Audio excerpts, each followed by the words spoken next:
Mas eu também acho importante trazer a ArcelorMittal para essa roda, porque eles são parte fundamentais, através do grande João Bosco, da criação, da concepção e da execução do livro.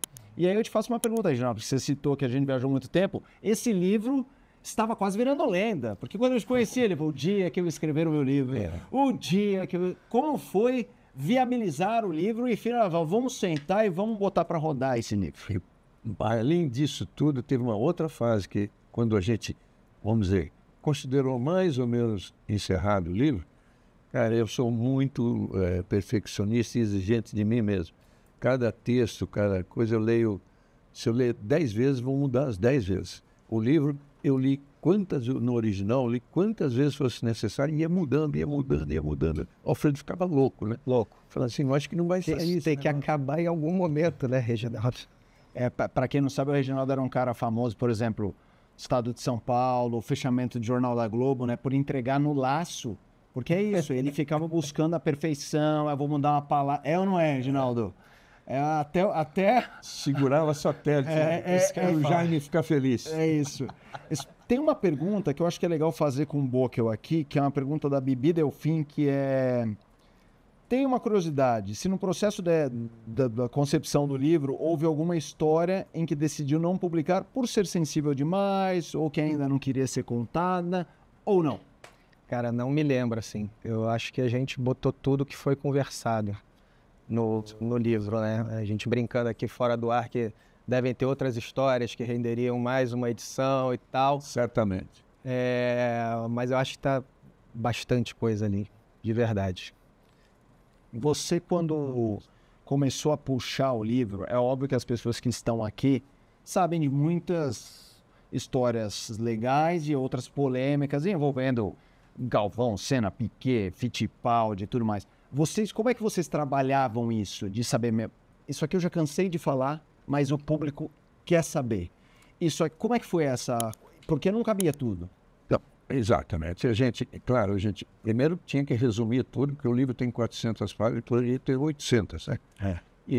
Trilogia do Senhor dos Anéis dava para fazer. A gente teve, assim, o cuidado de contar tudo, mas, assim, nunca ferir alguém, né? Nunca ferir uma pessoa, um piloto, uma coisa desse tipo. A história começa, já dando um spoiler para quem ainda não leu, como o Regi virou comentarista, porque ele era, a princípio, repórter.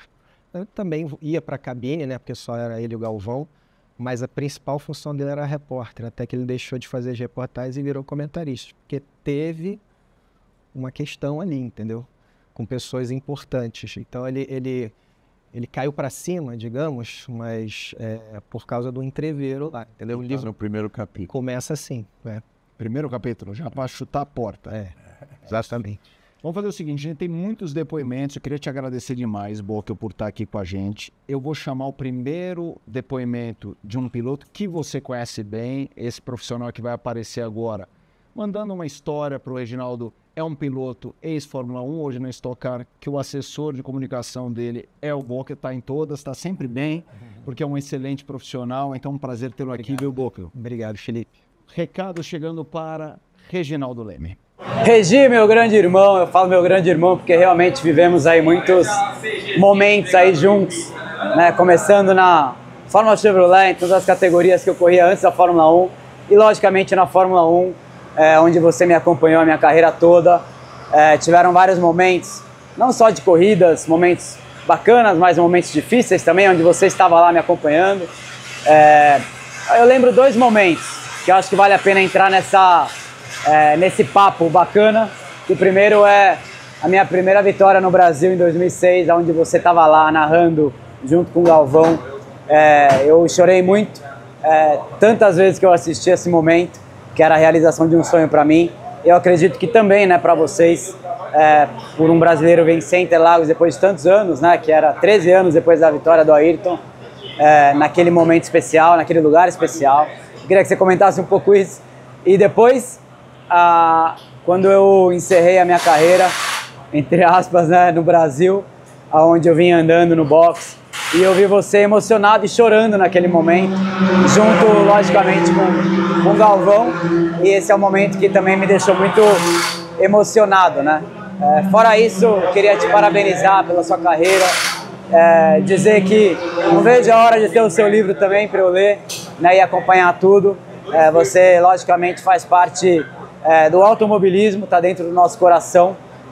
Acredito que de todas as pessoas que vivem o automobilismo, eu queria te parabenizar, te mandar um grande beijo, fica com Deus e tem chão ainda pela frente. Parabéns, irmão, valeu. Uma das coisas que ele falou dos momentos difíceis foi o acidente dele na Hungria, né? Eu passei aquele fim de semana inteiro, e depois ficamos, a Globo mandou a gente ficar até o Felipe voltar para o Brasil, ficamos dentro do hospital, lá, um hospital militar em Budapeste, né? A gente ficava sentado na calçada, sentado ali, esperando a chance de... Um calor desgraçado, né? Nossa! Aí esperando que alguém autorizasse a gente entrar. O Galvão estava lá dentro, e aí veio a autorização do médico, a gente vê. Graças a Deus, quando eu vi, ele já estava, enfim, já estava consciente, coisa toda. Esse foi um grande momento difícil. Os bacanas, ele fala aí da emoção. Olha, eu não sou fácil de emocionar. Sou sensível, mas guardo muito. Mas com vitórias. Mas essa do Felipe... A despedida? Teve coisas especiais, porque primeiro ele saindo do carro, né, dando aquele alô, despedida, voltando para o box, passou primeiro pelo box da Ferrari, que estava a Ferrari antes da Williams, e aí todos os mecânicos, todo mundo correndo para abraçar, que ele sempre foi muito querido lá. Aí veio o Filipinho e a Rafa, aí que eu soltei. E aí, enfim, tudo o que aconteceu lá também com a Williams, esse foi uma grande emoção. A gente agora vai entrar em alguns pontos, Reginaldo, da sua carreira. Essa não estava nem no meu roteiro, mas pegando o gancho da pergunta do Massa, você falou, não sou muito de emocionar e obviamente, jornalista de automobilismo está sempre sujeito a momentos de muita tensão. Não é que ele se acostuma, mas ao mesmo tempo também se acostuma. Não é que ele normaliza, mas ele se anestesia de alguma forma aos momentos mais delicados. Minha pergunta é, você consegue lembrar momentos que você se emocionou bastante num autódromo? Seja uma vitória, um pódio, um acidente? Quais são as memórias mais emotivas que você tem numa pista? Eu pensei que você fosse falar principalmente de acidente, então ia só dizer rapidinho, vamos para a parte boa, mas ia dizer o seguinte, eu perdi gente que eu gostava muito, né? Tipo Gilles Villeneuve, Ronnie Peterson. Esses acidentes eram normais, né? Hoje está longe de acontecer uma coisa dessa, graças a Deus, mas naquela época, nos anos 70, tudo era muito difícil. Tanto que eu vou contar uma coisa para vocês, acho que está no livro, o Boca está aí para dizer, o Emerson, quando foi campeão mundial pela primeira vez em 72, a gente estava numa recepção pequena, pouquinha gente lá no IBC, no Instituto Brasileiro do Café, em Milão, e ele, estava o Wilsinho e o pai dele, o Barão, tá? Ele chamou o Wilsinho e o pai do lado e falou assim, eu vou parar. 72. O Wilsinho que me contou isso, depois o Emerson confirmou, eu vou parar. Porque na época dele, cara, 3 ou 4 morriam por ano, né? Aí o cara realiza um sonho, é campeão do mundo, ele pensou muito. O pai é que dominou a situação dizendo o seguinte,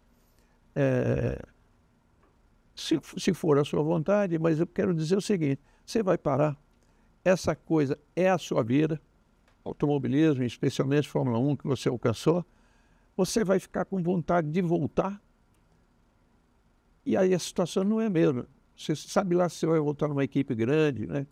Então, isso que convenceu de fato o Emerson.